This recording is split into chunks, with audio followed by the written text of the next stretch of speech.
जय गीता भागवत। राजा परीक्षित ने बैल रूपी धर्म द्वारा इन बातों को सुनकर अपने हृदय को पवित्र कर भगवान श्री श्याम सुंदर जी के चरण कमलों का ध्यान किया।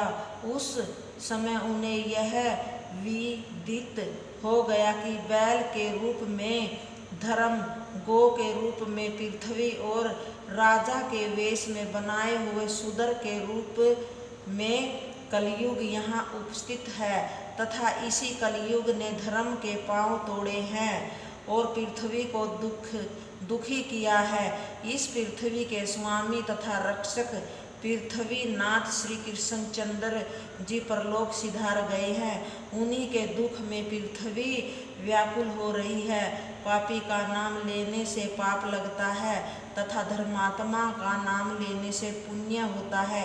यही विचार करके बैल रूपी धर्म ने अपने शत्रु कलयुग रूपी पापी का नाम नहीं बताया था। राजा परीक्षित को यह भी ज्ञात हो गया कि पहले धर्म के 4 पांव तप, सत्य, दया एवं अक्षमा शिथिल थे, परंतु कलयुग में पाप अधिक बढ़ जाने के कारण उसके तप, दया एवं अक्षमा रूपी 3 पांव टूट गए हैं।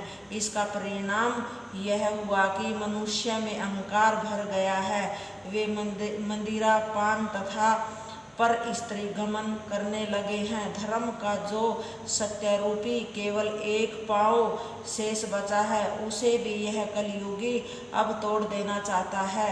इन बातों का ज्ञान होते ही राजा परीक्षित अत्यंत क्रोधपूर्वक तलवार उठाकर कलयुग को मारने के लिए दौड़ पड़े। जब कलयुग ने यह देखा कि यह धर्मात्मा राजा क्रोध वंश में मेरे प्राण लेना चाहता है और मुझ में इससे युद्ध करने की सामर्थ्य नहीं है, तब वह अपने प्राणों की रक्षा के निमित्त राजा परीक्षित के चरणों पर गिर पड़ा तथा हाथ जोड़कर विनती करने लगा। राजा ने जब उसे शरण में आया हुआ जाना तब वे दया तथा धर्म का विचार कर द्रवीभूत हो गए। उन्होंने अपनी तलवार को नीचा कर लिया। तत्पश्चात वे कलयुग से कहने लगे, रे कलयुग, जहाँ तक मेरे पितामह राजा युधिष्ठिर तथा महामना अर्जुन का राज्य था वहाँ तक तुझे प्रवेश नहीं करना चाहिए। तू अधर्मी तथा पापी लोगों का साथी है, अतः तू जिस देश में रहेगा उस देश के राजा का मन धर्म से विमुख हो जाएगा।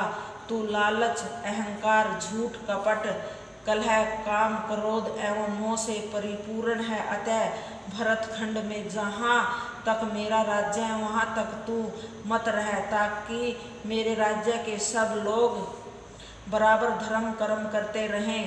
इस भरतखंड में जप, तप आदि एवं परमेश्वर का पूजन करने के कारण मनुष्य अनेक प्रकार के सुखों का उपभोग करने के पश्चात मुक्ति पद को प्राप्त करते हैं। यदि ऐसे स्थान पर तू रहेगा और अपना उपद्रव मचाएगा तो यहाँ के लोग भी पापी तथा अधर्मी हो जाएंगे।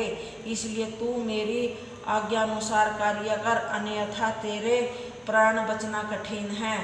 राजा परीक्षित की इस आज्ञा को सुनकर कलयुग ने हाथ जोड़कर विनय करते हुए कहा कि हे राजन, आप धर्मात्मा एवं न्यायकर्ता हैं, अतः अब आप मेरी प्रार्थना पर भी कुछ ध्यान दीजिए। पितामह ब्रह्मा जी ने सतयुग, त्रेता, द्वापर तथा कलयुग इन 4 युगों को बनाकर प्रत्येक युग की अवधि निश्चित कर दी है।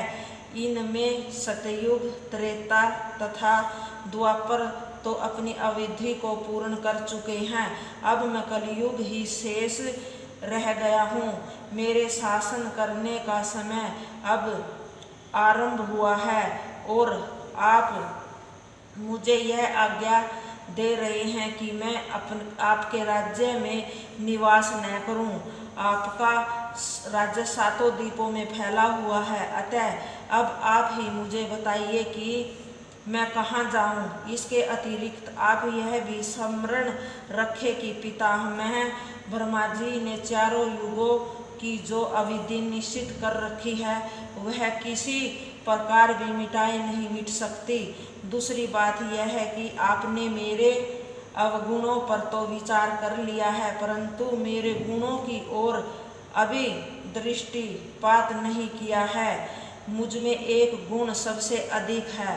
सतयुग में यदि किसी राज्य में कोई एक मनुष्य भी पाप करता था तो उसका दंड राज्य के सब लोगों को भोगना पड़ता था। त्रेता में एक मनुष्य के अधर्म करने पर उसका फल गांव भर को मिलता था। इसी प्रकार द्वापर में एक व्यक्ति के अधर्म करने पर पूरे परिवार को उस पाप का भागी बनकर दंड उठाना पड़ता था, परंतु कलयुग में जो मनुष्य पाप करता है वह केवल उसी को पकड़कर उसके पाप करने वाले अंग को दंड देता है। अन्य युगों में मानसिक पाप करने पर भी मनुष्य को उसका दंड भोगना पड़ता था, परंतु मेरे युग में मानसिक पाप होता ही नहीं है। हाँ, मानसिक पुण्य का फल अवश्य मिलता है। जय गीता भागवत।